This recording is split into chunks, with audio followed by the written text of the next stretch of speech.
Okay guys, so our new topic is the asymptotic distribution of likelihood ratio. Sometimes it's not that easy to find the exact distribution of the likelihood function or find the statistic that has a known distribution. So sometimes we need to use the asymptotic distribution wherein the sample size is large case. So let's see how we do the procedure. So asymptotic distribution of not just the generalized likelihood ratio, but 2 times minus 2 times ln lambda. Lambda is generalized likelihood ratio, you know. So in our generalized likelihood ratio test, our testing procedure is rejecting H0. Reject H0 if lambda less than lambda 0, right? So when we take the logarithm of this, we will have ln lambda less than ln lambda 0 and multiplying by minus 2. So we make the inequality changes position, minus 2 ln lambda 0. So let's make it C. Okay, so in this case, if we do minus 2 ln lambda, our rejection region right now is minus 2 ln lambda greater than some constant. So let's say we have many unknown parameters, theta 1, theta 2, theta m, unknown parameters.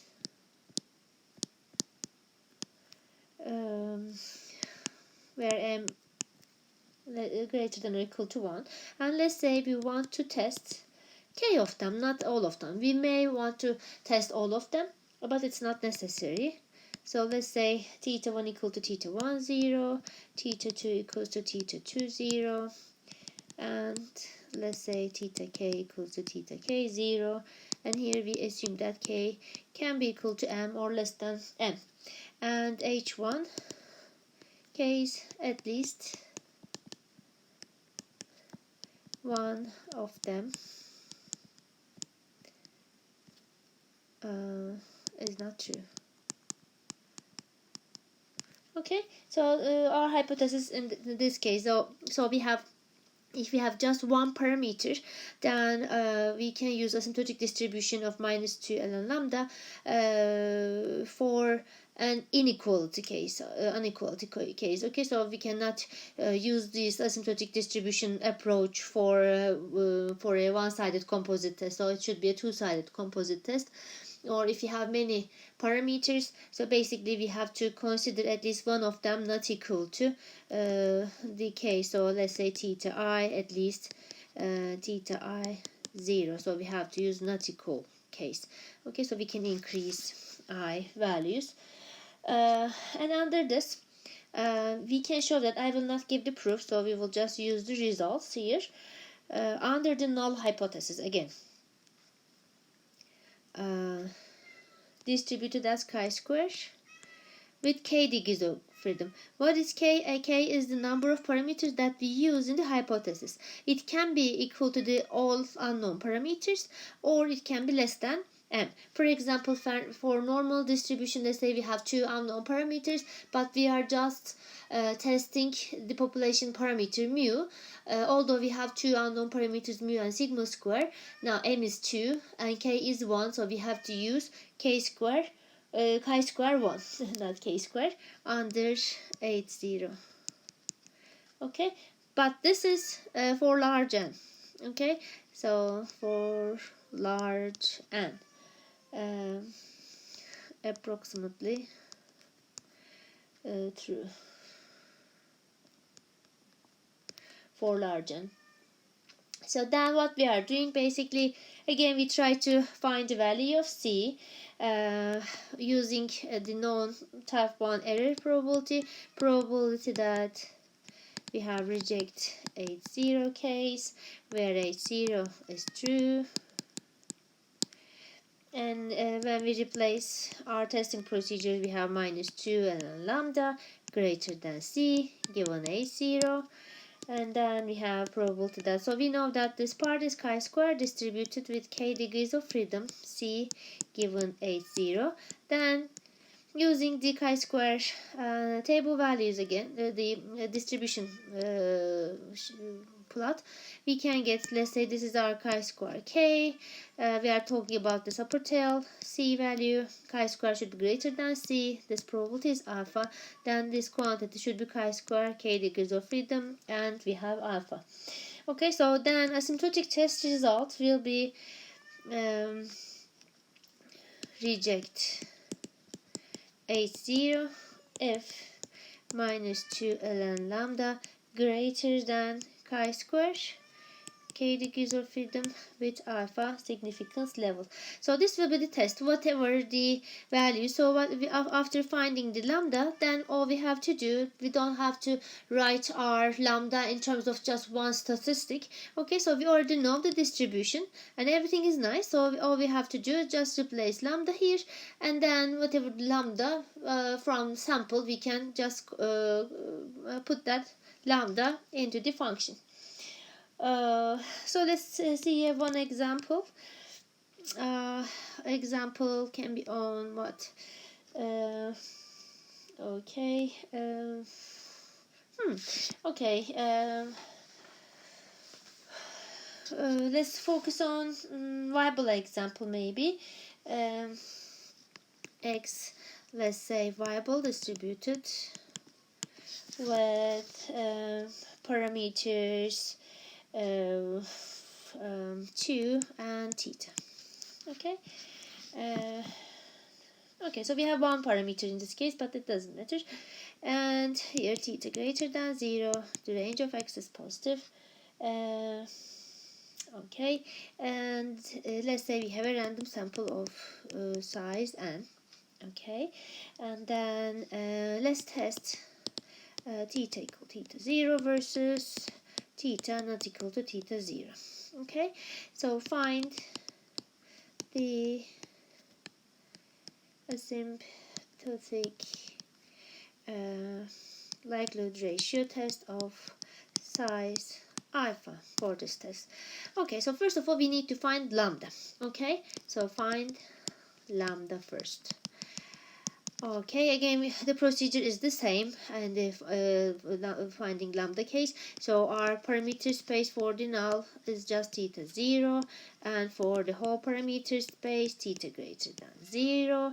So under this, so maximum value of the likelihood function where theta equal theta 0, so L theta 0 will be the maximum likelihood.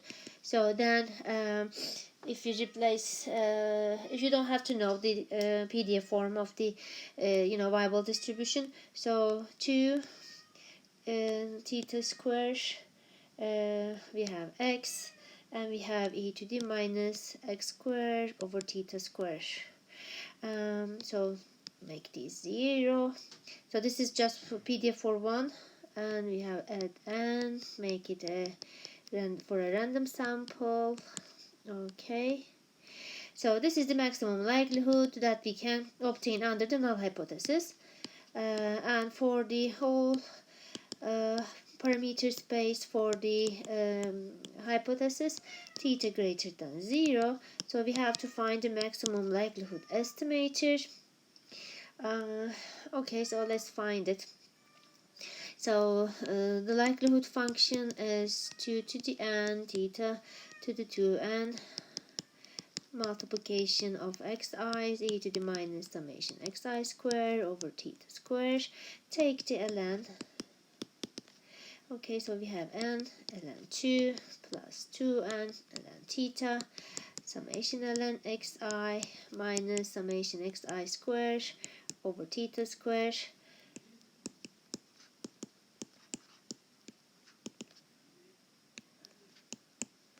Okay, we have another, no, so this should be minus, sorry. So we have minus sign, summation xi square. We have theta square, right? Okay, so for theta, so we have 1, 2 here, and also theta square, right? Equate this to 0, and then we have theta hat square as summation xi square over we have 2n n. Okay, let's see. Did I make any mistake here? So theta 2 theta cube theta square we have, so we have 2n here. Okay, so 2n and then theta 1 over theta, so it should be correct, right? Then the MLE for theta is just the square root of this term. I might forget some 2 in the denominator, but if I made that kind of mistake, please correct that part. Okay, so then when we replace theta hat here, so we have 2n theta hat to the 2n xi, or 1 to n e to the minus summation xi square theta hat square. So we have some cancellations here. Okay, maybe we can do that here. So we have summation xi square over summation xi square over n. This and this cancels out, and this quantity just n. Okay, and okay, so then our ratio will be, so the maximum likelihood under the null and maximum likelihood under the whole parameter space L theta 0 over L theta hat. Okay, so we have what? So 2 to the n, theta 0 to the 2n, multiplication of xi's, and summation xi square over theta 0 square, divide by 2 to the n, theta hat 2 to the n, summation xi e to the minus n. Okay, so this and this cancels out, this and this cancels out. Then our lambda becomes what? We have theta hat theta 0 to the 2n and e to the minus summation xi square over theta 0 plus n. Okay, so we have this, right?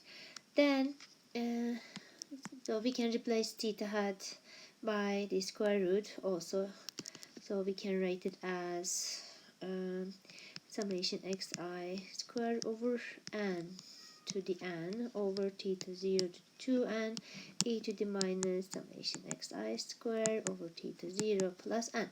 Then our asymptotic test, and okay, asymptotic generalized likelihood ratio test will be minus reject H0 if minus 2 ln lambda greater than chi square with 1. K is 1 here, we have only one parameter in the hypothesis. So what is minus 2 ln lambda? Minus 2 ln summation xi square over n to the n theta 0 to the 2n e to the minus summation xi square theta 0 plus n greater than chi square 1. Actually, you don't have to do more calculations. All you have to do is from sample calculate summation xi squares. Do you know the sample size? Theta 0 already given in the hypothesis. So this will be our asymptotic likelihood ratio test of size alpha. Okay, so that's just that easy. You don't have to try to write this in terms of summation xi square. So we already know the rejection region. Okay, so this is the whole rejection region. So C is already specified, which is chi square 1.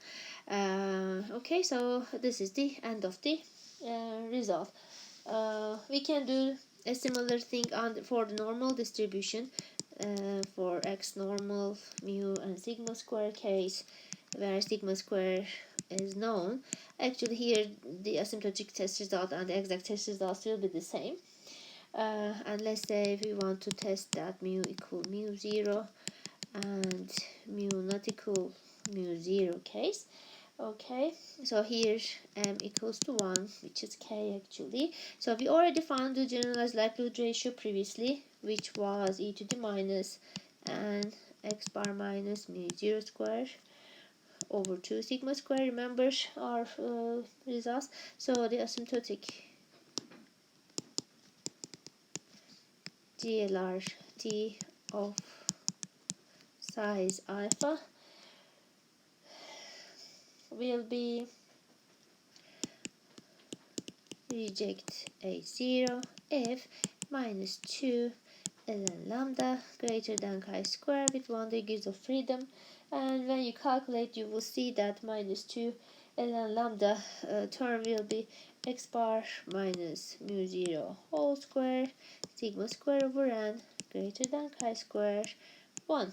Okay, so for this case actually this is our z0 square, and this is actually, oh, I forgot to write alpha. Did I write alpha? So sorry, I forgot to write alpha here also. Alpha. So this will be the square of the z table value actually.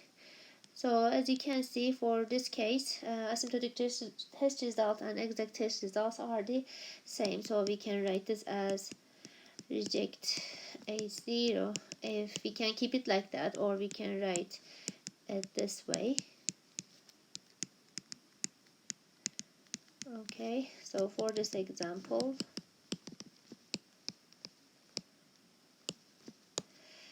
the exact and asymptotic test results are the same. Okay, so that's it.